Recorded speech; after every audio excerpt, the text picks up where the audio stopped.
Hello, everyone. Welcome to the Montana Farm Bureau Field Notes podcast. My name is Haley Droogsma. For those of you who don't know me, I'm the digital communications lead here at the Montana Farm Bureau Federation.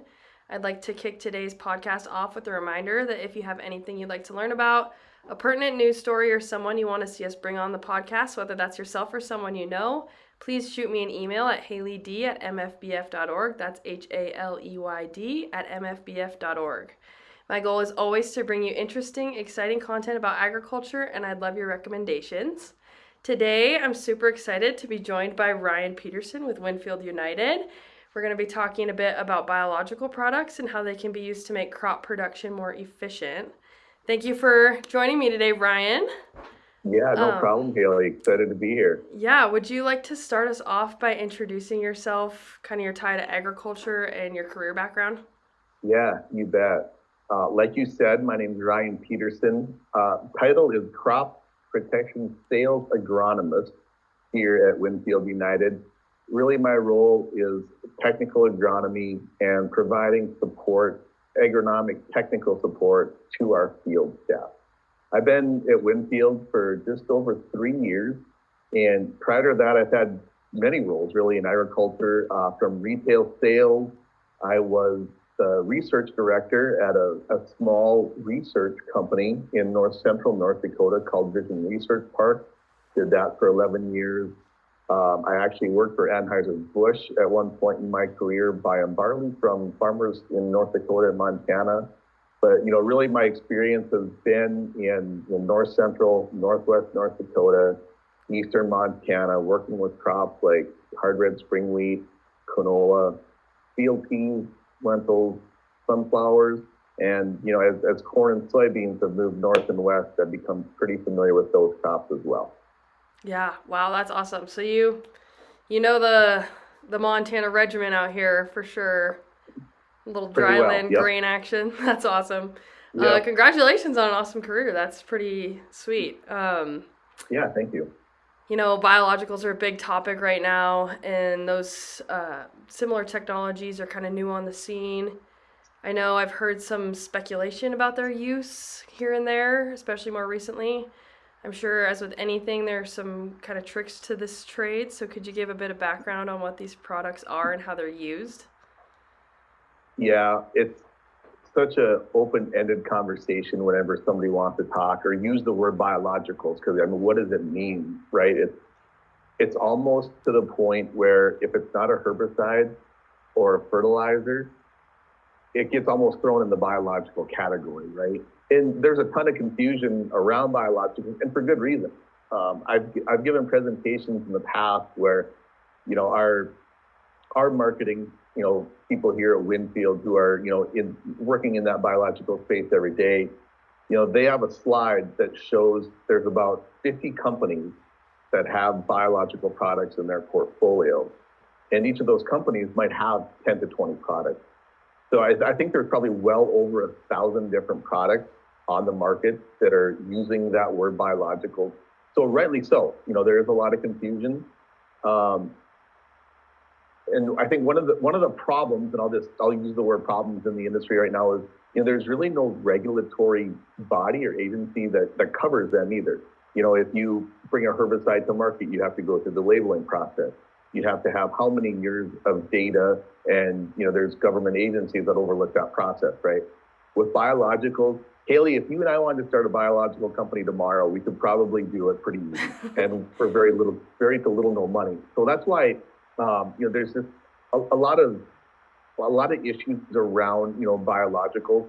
I do think there's a lot of products that have very sound science behind them, and I think there's a lot of products that I think there's some companies just out there looking to make a quick buck. So the problem is going to be just to kind of try to wade through this mess. And like you said, they're still new. 5 years from now, I hope we're having a very different conversation about biologicals, and we get this pared down a little bit. For sure. Kind of alongside that, I don't know if there are any that you see, any of these biological products that you see working best in the Montana landscape with some of our crops and stuff. And I'm kind of curious to see if you have any opinions on how they work with existing synthetic products if you think it's kind of more of a supplementary use or if it's totally replacing them, or you can see that down the road. That's a fantastic question. So I'll tackle the first question you asked first, just kind of around Montana agriculture. And I mean, really, you look at, North Dakota, I would kind of put in this category too, where it's almost like a tale of two different states of agriculture, right? There's some very high, I won't say high producing soils, but there's some very high value crops growing in Montana, right? You have your sugar beets, you have, irrigated corn, a lot of pivots along the Yellowstone River Valley, right? And then of course you have your dryland acres. Two very different acres, right? If you're farming in, Havre, Montana or Forsyth, Montana along the Yellowstone. And honestly, I think there's going to be some biological product that will fit in both cases. For that dryland acre, there's some products that are just starting to be introduced to the market, and I'll put them in the stress mitigation category, right? So, you think of a dryland springweed acre in northern Montana. Well, it's under stress from about the second that it goes into the ground. For sure. Right. Yeah. And there are some products in the market, and again, I'll go back to there's products that have sound science behind them, there's products that don't, and so there's products where they're not necessarily new products, but they're being utilized in different ways. There's some products that have natural plant hormones in them as one of their components, right? And so it's just trying to figure out, what's the best rate, when's the best time to apply some of those products. But those products I do believe in. And, going back to the second part, that, 220 bushel corn acre, right, maybe along the Yellowstone Valley, there's products there too. I'll call them yield enhancers. And, same thing, there's one product on the market that, it's in WinField United's portfolio that, that we've shown, pretty decent success with on that high value corn acre. So, there's a few products that we're, starting to get dialed in, but I think we have a lot of work left to do. Second part of your question, do I foresee biologicals totally replacing synthetic? Probably not in my lifetime. Well, I'll say absolutely not in my lifetime, or at least not, in the career that I have left, maybe in yours. But we have a lot of work to do before we get there. Yeah, for sure. That makes plenty of sense with how you were kind of just describing the unknown space. There's lots going on, obviously, and none of it's super regulated, so that totally checks out. As we all know, the goal kind of our farmers is to produce great commodities while maintaining maintaining and better yet expanding the profitability of their operations. If a producer is interested in using biological products, do you think that there's like a sort of a step-by-step that you would recommend, something that they can do to sort of sift through all of this craziness and find a product that will work for them on their operations? There is, I don't want to turn this into a WinField United commercial, but it obviously is the company that I'm most familiar with, for right? Sure. So I'll just talk about what I know, right? Yeah. So, we do, at WinField, we do have a pretty extensive testing process, and biologicals has been a part of that process I guess we could go back even 15 years when we brought a product called Ascend to the market, and, still a product for that. I would put that into the biological category. And that's almost becoming a standard operation on a lot of, corn acres, throughout the Midwest. So, at WinField, what we try to do is, and we get bombarded by companies, I'll say on a daily basis, that want us, to vend their product. I would call them, the basic manufacturers. Well, so we put not only biologicals, but we do this with any product, that a manufacturer will give us, is we put it through, our answer plot process, right? So it's our field testing program. So at WinField, what we've done is we develop a process called BioVerified. And that is exactly what it sounds like, where only the best of what we test gets put into our portfolio.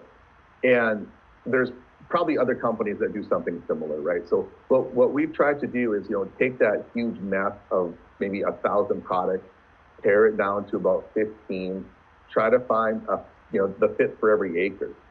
And, with that said, even in our testing, So right now, the best biologicals show maybe about a 70% or so win rate.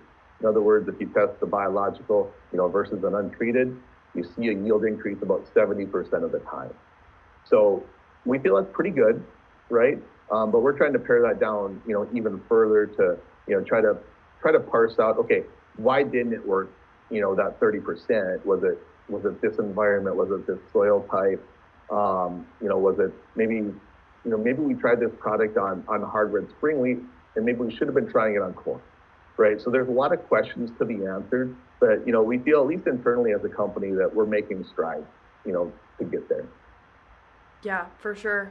How I'm just curious, how would you in this testing process kind of identify, it missed on the hard red winter wheat. Let's readjust. How do you point which crop you think would pair best with, I guess, is my Yeah, question. that's a fantastic question, and honestly, that's still some we're trying to figure out, right? Mm-hmm. And um, the it, I guess the negative, when you test in the field, you only get one shot to get it right. So um, 1 year you might see a nice yield increase in corn. You maybe not see that yield increase in hard red spring wheat. Well, the next year might be the exact opposite. Then you have to go back to the drawing board and try to figure out why.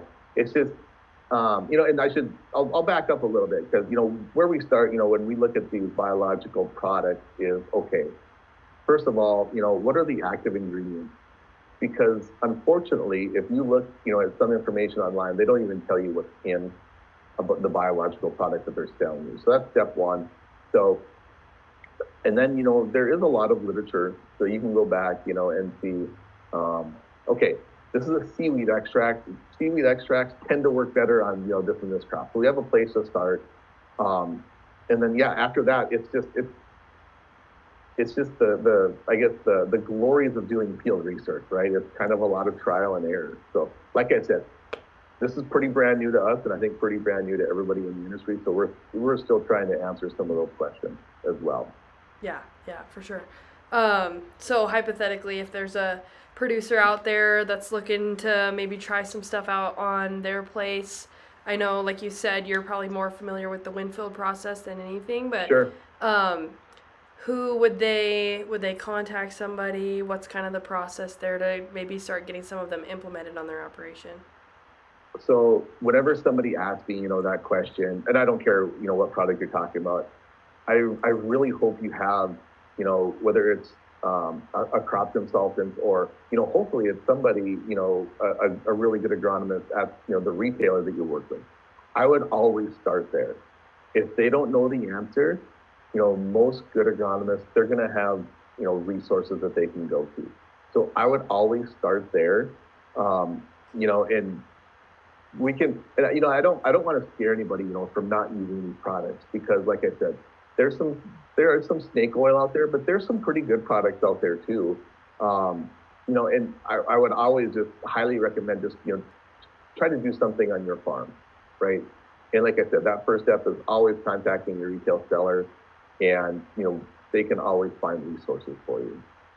Yeah, I think that's great advice, and I think that's consistent with any sort of a business nowadays. You're just trying to sift through a lot of noise and different things. There's all sorts of different aspects that you kind of have to make sure are going to best serve whatever business you're in, especially if that's a farm and ranch operation. Um, Yeah, absolutely. Kind of just the state of Yeah, things. I don't, unfortunately, I don't see farming getting easier, Mm-hmm. from a technological aspect, right? I mean, you look back 30 years, we were doing things vastly different, right?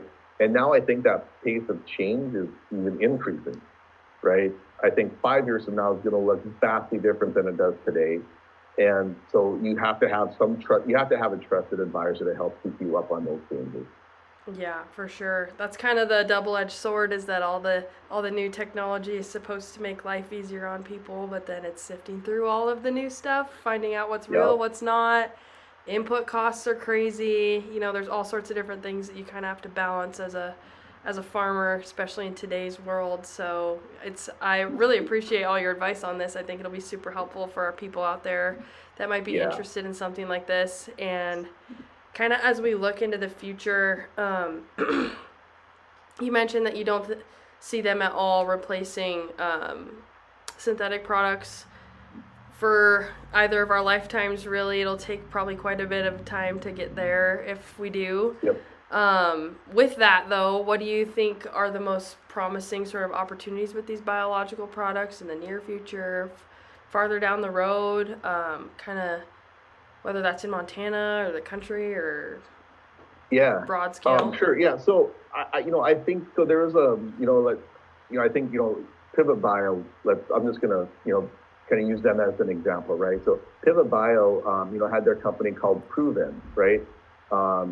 Did a fantastic marketing campaign starting maybe about 5 or 6 years ago, and they were marketing that product as, I'll call it, not a 100% nutrient replacement or nitrogen replacement product, but the claim behind that product is that you could at least replace some of your nitrogen fertilizers. I think that's probably going to be the first, I think, maybe biological product to really maybe gain foothold in the market. But we still have work to do there too. I mean, Proven was a big product for a while. I think farmers that use it maybe didn't quite see some of the results that they wanted to, and that might have been just maybe we were using it kind of incorrectly, right? Because I think the science behind that product was strong as well, right? So that's just another step that we have to take. But farmers always get excited when you tell them that you can save them money. For sure. Right? Like the yield enhancements are always a little bit more of a difficult sell, especially I think, in the economy we're facing right now. Say like, hey, you know what, we're not going to save you any money. Actually, we're going to cost you some money, but we think that, you're going to get it on the back end, right? That's always a little harder to sell, like I said, especially in this economy. So I think the products that we're going to see gain, probably the biggest foothold right away are going to be those products that say, hey, we can reduce our nitrogen application rate by 20%, or we can reduce our phosphate. And, there is pretty decent science behind quite a few products. I won't say necessarily on the market right now, but, at least in, controlled environments, in greenhouses, in laboratories that show, they can enhance nutrient uptake, right? But I think, like I said before, the problem is we need to figure out how to use them. Can they go with a starter fertilizer? Can they not go with a starter fertilizer?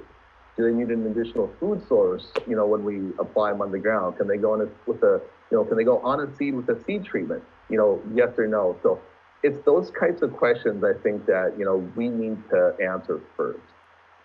Yeah, for sure. Yeah, that makes plenty of sense. Very helpful information again. I'm curious, this is kind of more of a fun question, if you have like a favorite, you mentioned Ascend, but a favorite biological product that WinField offers, or maybe a favorite like category of them that you're kind of privy towards? Well, I mentioned Ascend earlier, so I'm going to stick with that one. Yeah. And, this kind of goes back to your original question. So, okay, what's a biological? What's a biostimulant? So I guess I would technically put Ascend squared in that biostimulant category. So like I said, it's naturally occurring plant growth hormone. And, when we put that in furrow, when we plant corn, pretty consistent yield increase, about 5 bushels. Not 100% of the time, because nothing is. And, so now what, we've tried to expand on that Ascend family a little bit, for you wheat guys out there, we have a product called Ascend SP3. So the SP stands for seed treatment. And so that can go out just, with your standard, fungicide, insecticide seed treatment that you're already putting on your wheat. That can basically be tank mixed in that keg and applied to your wheat. It was basically new to us last year in 2025. So we don't have quite the extensive data we have with that product as we do Ascend Squared. But, early returns, we actually had quite a bit of it out in Montana this year. Some side-by-sides look pretty promising. Like I said, nothing's 100% in agronomy, but so far what we've seen with that product as well is looking very promising. Awesome. That's great. So great to hear that there's some strides being made there. That is wonderful. The corn and soybean guys can't have all the fun, right? Yeah. We need to think about us poor guys out here growing wheat and canola and peas and lentils and chickpeas, right? For sure. Yeah, I know. our dryland guys are kind of on the struggle bus these days, but we're trying to equip them with everything we can to make their lives a little easier. Thank you so much, Ryan, for speaking with me today. Are there any last sentiments or bits of advice or information that you want to share with our members? I think the only thing, when it comes to biologicals is just, it's very intimidating. Just try not to get intimidated. Like I said, try to block out the social media noise a little bit sometimes. And hopefully, like I said, you have that trusted retail operation that you work with.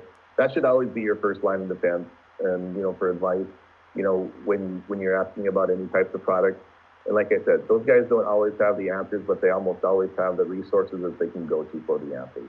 Yeah, for sure. I think that's awesome advice. And the social media noise is a real thing that unfortunately we have to deal with on quite a regular basis here in agriculture. So I totally second that advice as well. Well, thank you, Ryan, so much for talking with me today. I've had a great time talking about biologicals. I learned a whole bunch, and I hope this can help some of our producer members out a bit. Yeah, thank you so much, Haley.